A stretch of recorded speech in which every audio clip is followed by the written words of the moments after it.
Today we talk about how can you refresh cache uh, on your family album app. We're going to figure out the solution on how you can do that to your app.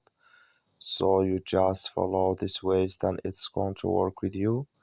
So all you have to do, you just go down, click here on settings down here.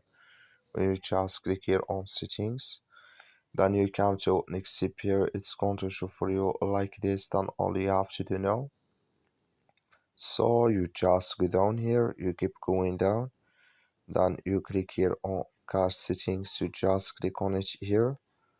When you just click on it, it's going to take you to this list. It's going to show for you like this. Then you click here on refresh cache, just click on it.